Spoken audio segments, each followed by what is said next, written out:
Hey guys, what's up? Welcome back to the channel. It's Cynicalex. Today I am joined by my special guest Bacon. This is the dog I always talk about in the videos. He is a corgi. He's here today with us. One, because he's super cute and I wanted to introduce him to you guys. And two, they're cleaning the windows of the building and it's kind of scaring him. So I felt like, you know, he deserved a little bit of extra cuddle time, as some dogs do. And he's still kind of young, so I don't want him to get spooked. Anyways, what you just saw is stage 31. That was Hulkbuster, Volstagg, and Jessica Jones. And this is a Shadowland Plus, which is my cute word or my nickname for Shadowland after stage 30, speed run. A Shadowland Plus speed run.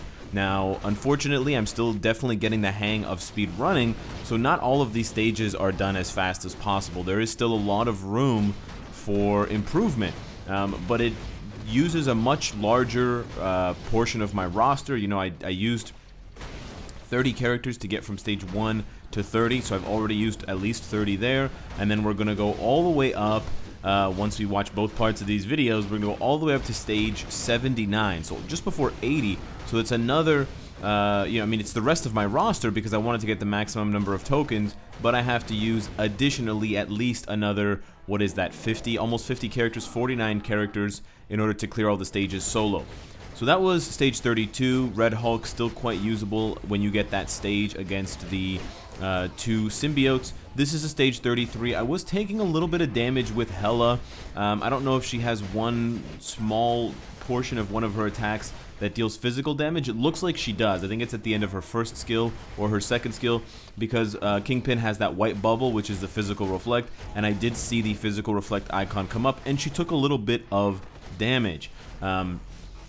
But in general, it's a pretty straightforward stage. She can do a higher stage, and that is what you will see for quite a few of these clears, that they seem easy, but it's a speed run. That's the point. We're going for two things. We're going for the maximum number of tokens, so we don't want to lose characters or get stuck on stages with characters that can't complete it and then have to, you know, leave them behind or whatever.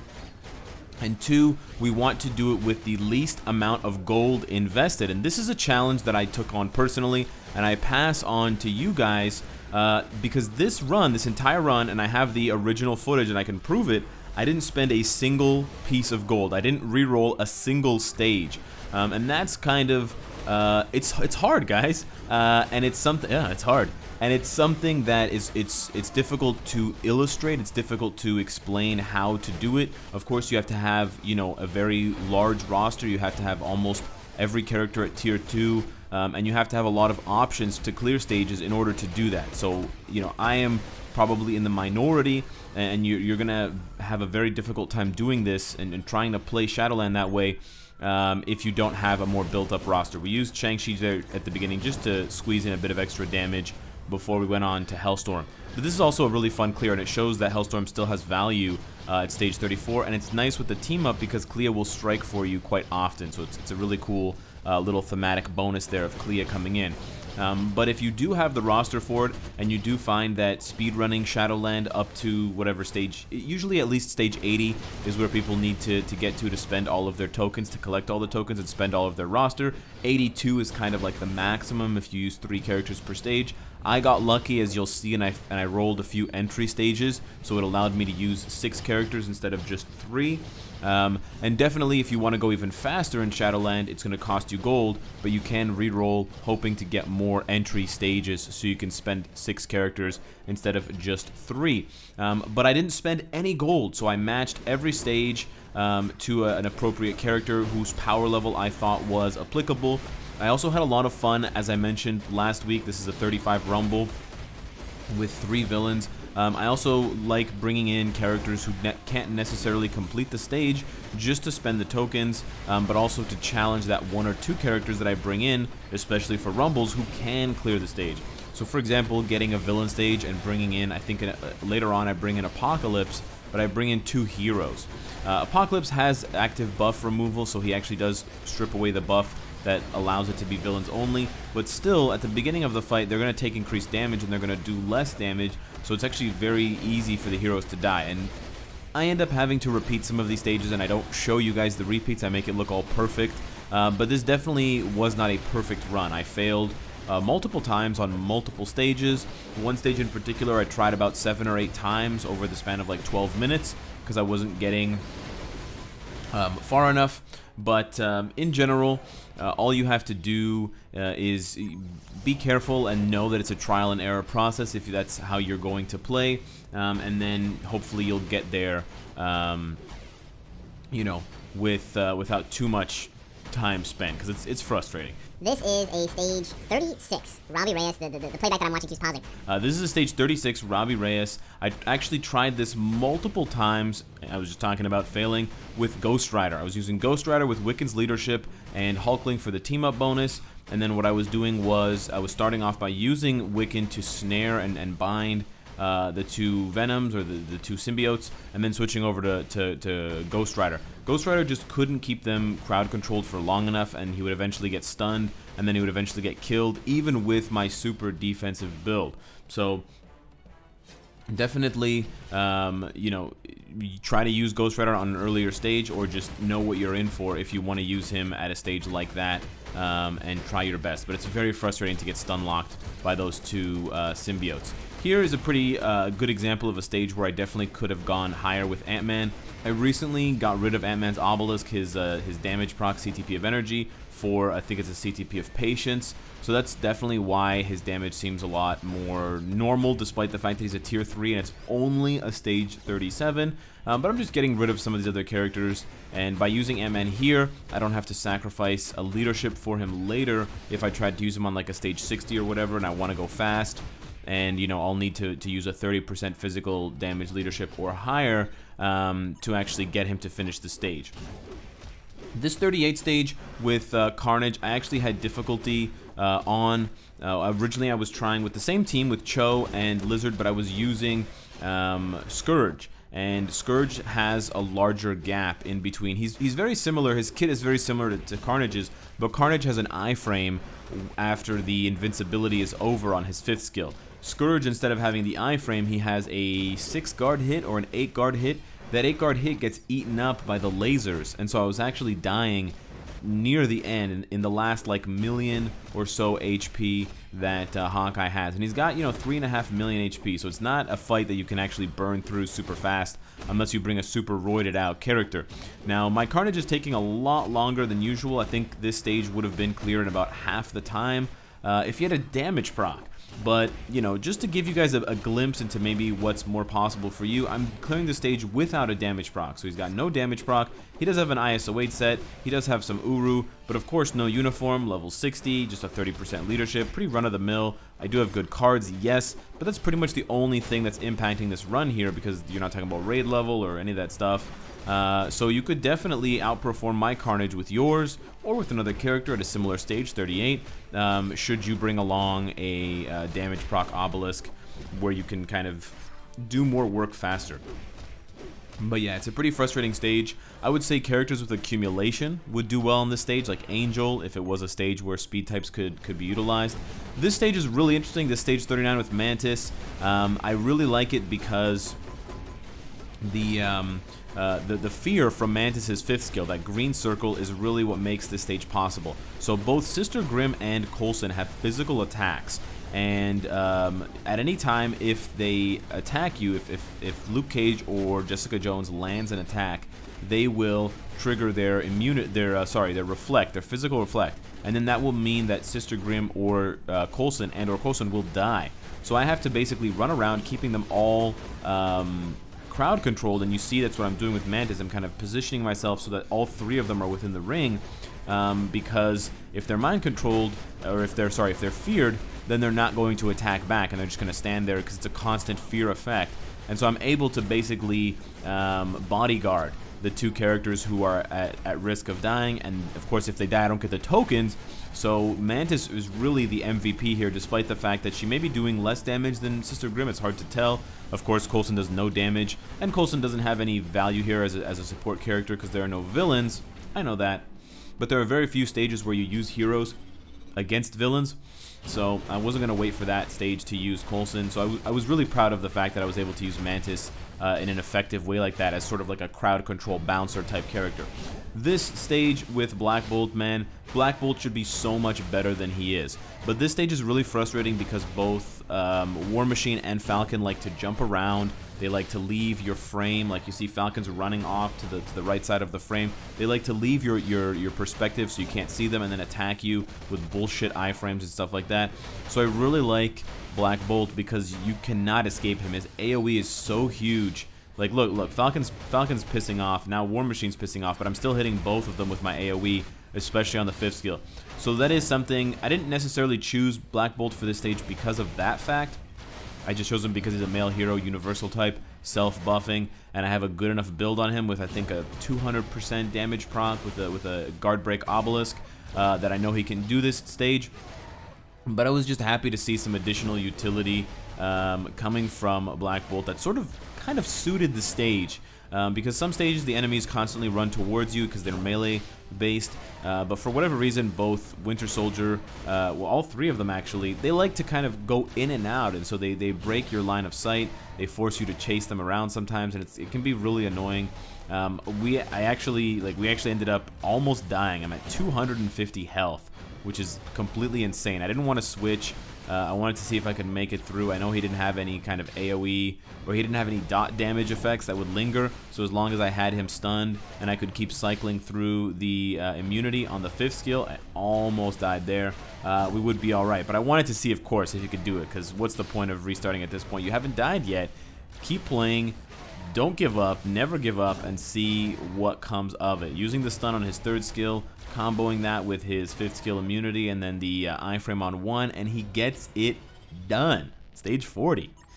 This stage 41 is Odin. Again, probably could have done a little bit of a higher stage for him, but he's got a defensive build. He's got no leadership. He's just got the team up from Jane Foster, and actually he takes a shitload of damage. And I can't get the two of them bunched up together from Odin Force. It was kind of frustrating me at the beginning of this fight. I really just wanted them to stay together so they would both get hit by it, and it would kind of amplify the damage because they would each get hit by both slashes, and you'll see that happen after I corner them here in a minute.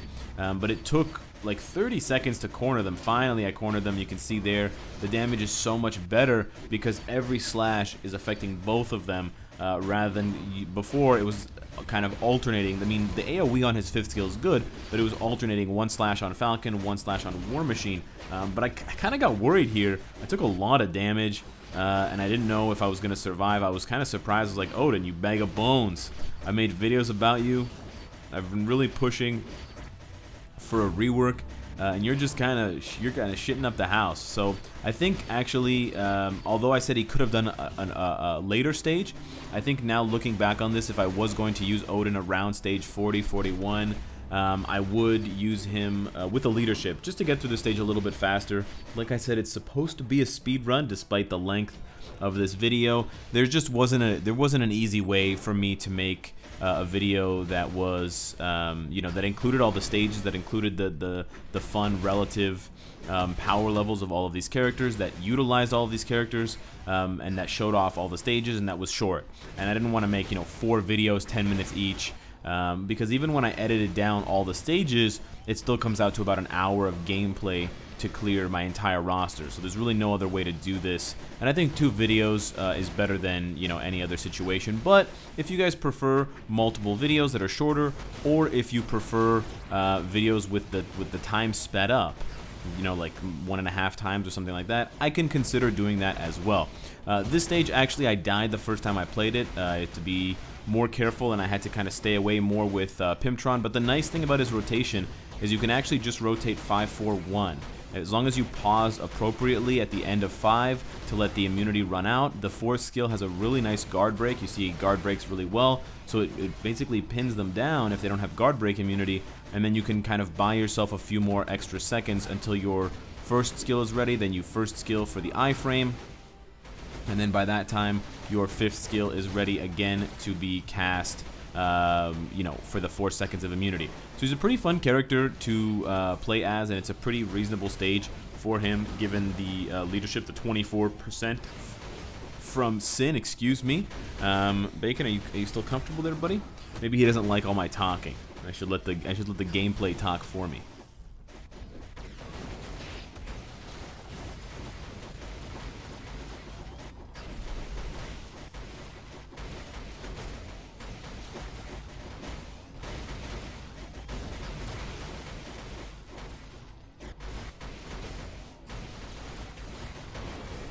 Any of you guys dog owners? Hit me up, let me know. What kind of dogs?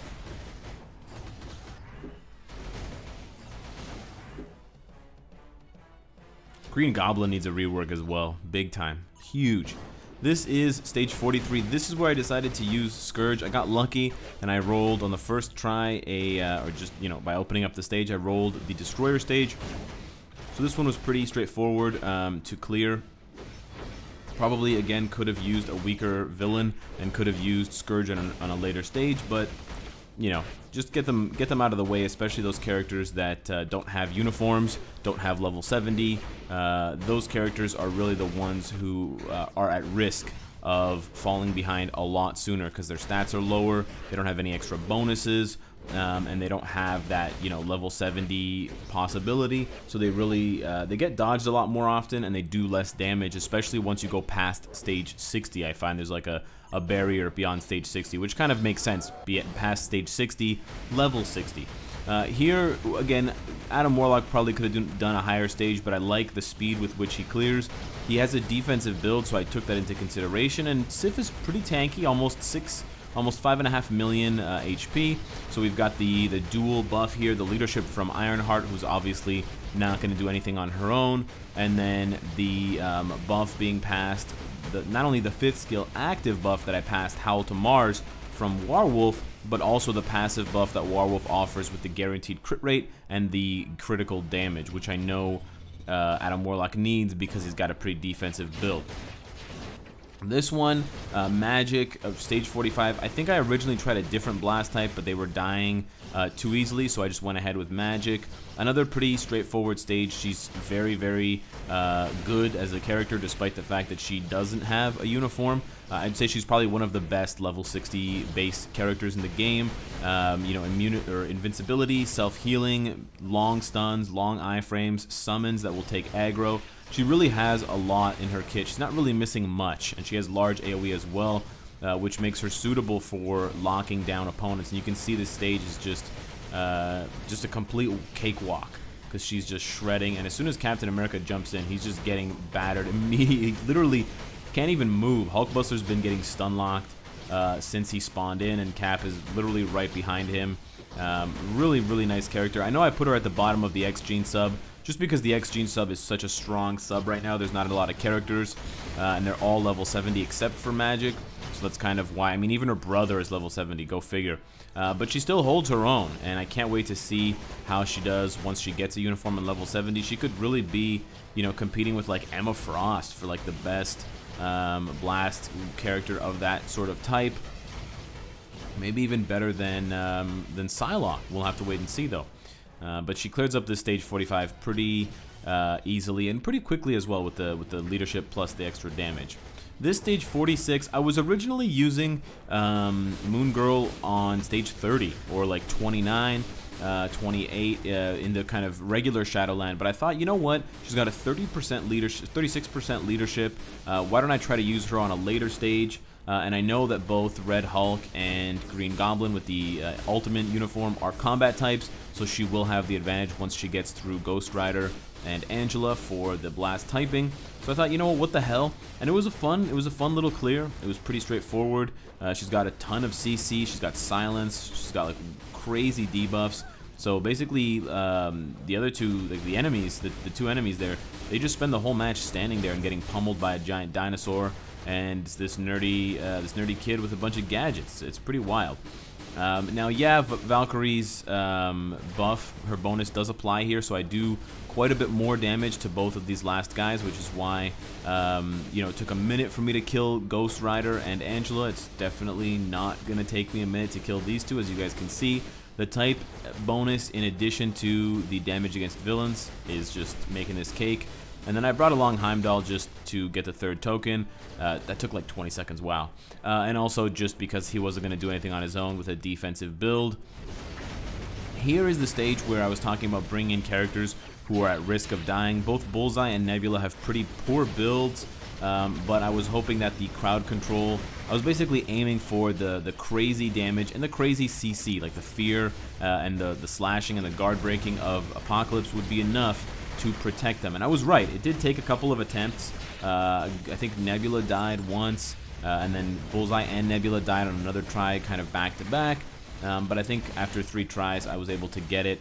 And once you get down to the last character, it's pretty much locked in from there. Apocalypse's wild damage. He can definitely push higher on his own. It's only a stage 47, but you know, if you're going to carry along other characters, and especially getting a lot of villain stages, you might as well just use him while it's comfortable, rather than trying to push him to the absolute limit. We kept getting a lot of these hero stages. These ones I tend to use universals on because if you use a combat type, you will struggle to do damage against War Machine because he's blast type, and then if you use a blast type, you're not going to do very good damage against the other 2 speed types, and then if you use a speed type, you'll do good damage against War Machine, but you're not going to do very good damage against Winter Soldier and Falcon. So it's kind of annoying. I would say the best situation would probably be to bring a combat type and a speed type and kind of just switch in between the 2 of them, like a tier 2 Winter Soldier and a tier 2 Captain America or something like that. But otherwise, if you have a universal type that you can use, I would recommend using the universal type. It's just more consistent. Now, this is still a pretty slow clear. I have a defensive build. I think I have a CTP of Refinement on Blue Marvel, so I did kind of proactively give him that 30% leadership from Singularity, because I figured we're going to be here forever if we just, you know, use the beam attack and there's no lead. It's going to be, you know, pretty unimpressive damage. So I wanted to switch it up. This was kind of a screw up on my part. I canceled the 5th skill. If you cancel the 5th skill too early, you don't get all of those waves, and those waves do actually pretty decent damage, so you want to wait until Blue Marvel starts to rise, and that's when you know that you're getting the full wave action in order to clear this stage. But I do think this is one of the stages, despite how easy it is before stage 30, this is one of the stages to avoid post stage 30 in Shadowland Plus, because it's got that typing advantage, disadvantage annoyance, and they just have way too much health, and it takes far too long to clear the stage, and it can be frustrating, especially if you run out of time with just a few seconds left. So I would honestly, if I was refreshing stages for gold, I would probably skip that stage more often than not. Moving along, I know you guys are happy to see me using Satana. I don't use her very often. I was trying to use, I think, Inferno on this stage, but he was just proving to be too much of a pain in the ass. He couldn't carry himself. So I decided to use the leadership, Satana herself. And unlike Inferno, Satana has a bit more crowd control, so it keeps the 2 of them locked down with that kind of continuous bind that she has. It's a bind or a snare on her 5th skill. It's really nice, and it kind of just keeps refreshing 1 second, 1 second, 1 second. So they basically don't get very many attacks off against me. So I do think while Satana has lower damage than Inferno, she does a really nice job of making this stage so much easier to play. And it's not really RNG. With Inferno and other characters, it's RNG. I'm basically playing and hoping that I don't get stunned, because if I get stunned, you know, Carnage stuns me, and then 1 second later or 2 seconds later, Agent Venom's gonna stun me, and then 2 seconds later, Carnage is gonna stun me, and then I've been stunned for 6 or 7 seconds, then I'm dead. Or they both iframe at the same time. So that's why I actually did prefer to use, and I had a lot more success with, Satana, which is kind of impressive. Here, again, I brought characters who can't necessarily clear the stage. Now, yes, Thanos can take away the villain tag with his first skill, which allows Spider-Gwen to do damage, but even if she couldn't do damage, the crowd control from both Thanos and Sandman is really what's getting me through this stage and allowing Spider-Gwen to do nothing. On top of that, the webbing, even if she does 1 damage, even if like I wasn't bringing Thanos, let's say I was bringing along Ant-Man or someone else, still a high DPS villain, but not with the debuff or the buff removal, Spider-Gwen would still have value because she webs up these characters and she's able to kind of provide some extra CC, which allows the 2 main DPSs here, in this case like main 1 DPS and a half, to actually do the majority of the work. and there's basically no risk of dying, which is actually fun. So I like these kinds of mixed stages, and it puts together characters that I wouldn't normally use together. Like, who's going to use Spider-Gwen and Thanos at the same time? Here, stage 51, this is a rare stage where I had to use only one character. I didn't have very many universal villains left. I didn't want to refresh the stage, and so I did a solo. Now, I did a solo because Anti-Man doesn't have a lot of AoE or kind of crowd control, so if I brought in two characters like Spider-Gwen, they'd probably die and I'd have to retry the stage over and over again. So I thought, you know what, screw it. I'm just going to use him solo, get the stage done quickly and move on. I don't want to waste, you know, my really powerful universal villains and then screw myself on a later stage and have to refresh again. This is the only stage I'm actually going to fast forward for you guys, so if you like the way that this looks, maybe we can do a future Shadowland clear with all of the stages, this chipmunk style. But I decided to fast forward this one because it's so obvious what I'm doing. I'm just using Cyclops' 5th skill. He does have a damage proc, and I think the uniform is up to heroic or legendary rank, so he's quite well built, and that's why the damage is so good. But yeah, Cyclops is just a very easy and kind of fun, kind of silly clear for Shadowland. He completely locks down Kingpin. Kingpin has nothing to do. And you can even take on 2 versus 1 with Cyclops if you use his 1st skill because it bounces around. So try that as well, but that was an easy stage. This one as well, for all you Nightcrawler fans out there, and this is one reason why I know maybe some people don't like to watch Shadowland content, or they think it's repetitive, or they think it's not very informative, but I love showcasing kind of, I don't want to say bad, underused characters. So, you know, that clear with Mantis, I haven't used Mantis in so long outside of Shadowland. This clear with Nightcrawler, same sort of thing, playing with Scourge. Some of these characters I never really showcase because I'm always focused on the super meta characters, but Shadowland and this Shadowland Plus in general really gives me an opportunity to highlight the value of some of these characters. So if you look, you know, yeah, he's got the 30% leadership, but man, he's putting in work. He's locking them down. They got off like 2 or 3 attacks, and because all of his skills are physical, we don't have to worry about the reflect, even though Sister Grimm has the bubble up. It's a very fun, kind of relaxing clear for Nightcrawler. He just jumps around, poofs around, spins those swords. He definitely didn't get the rework that he deserved in terms of damage output, but he's a lot more fun to play. I think he feels a lot more like Nightcrawler now, especially with the swords. So Netmarble got that right. And there you go. He can do at least, you know, a stage 50 with help, so he could probably push a little bit higher if you give him even more help. Speaking of underused characters, especially in the speed class, I know some of you guys gave me shit for where I put Domino in the tier list and my kind of feelings and thoughts on Domino in general. So I took it upon myself to try to fit Domino into a Shadowland stage, and she does surprisingly well against the stage 54. A lot of crowd control, a lot more than I anticipated, to be honest. Really locking them down. She's got the blind, she's got the flames, like the fire damage, she's got the stun, and Star-Lord and Rocket have literally done nothing for like 30 seconds. So I'm curious if you guys think that I underestimate Domino. Should I build her up a little bit more? Should I maybe push to see how strong she can be? I took a bit too much damage here, primarily because of Tony, and then I almost died. But then, same thing that happened with the Black Bolt stage. I thought, you know what? What's the point? We're going to try it. We're going to see if we can get all the way to the end. And of course, I don't have any bloopers on this video, so you know that I actually end up making it through. So with less than 3,000 health, pretty much any attack that they do at this point would kill me, especially because, you know, Iron Man would iframe and do the missiles or something like that. Vision is going to iframe and do that kind of solar attack where he kind of phases in and out of the ground. I knew that it was basically now or never, and I think she has a damage proc as well, so I couldn't rely on invincibility to save me. I had to just kill them or be killed, and she gets it done. The lucky one, Domino, showing some love. The last stage I want to show you guys is similar to the stage where I was using Mantis's kind of fear bubble, but this time I'm using the charm on Invisible Woman, and the charm on Invisible Woman actually has a very large AoE. So you can see there on the right side, Captain America, Iron Man, and Hawkeye are being charmed. Now the charm doesn't last the full 5 seconds; it's only lasting about 3 seconds. So that's why they're kind of bouncing in and out, but the charm from Invisible Woman, in addition to any CC that Gwenpool and Sif are providing, is actually what makes us get through this stage.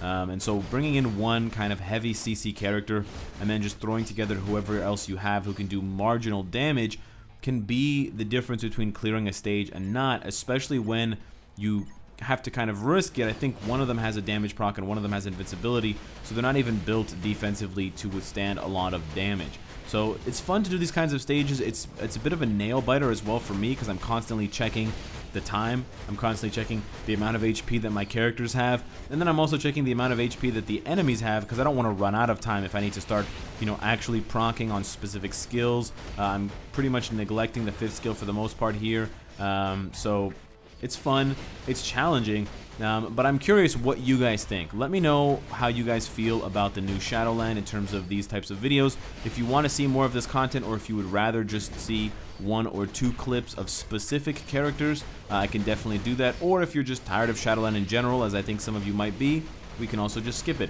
Hit me up in the comments down below. Hit me up on Twitter and Discord and stuff like that. Subscribe if you enjoy the content and you want to support me. And of course, if you like what you see, I hope to see you again tomorrow. Say bye, Bacon. Take care.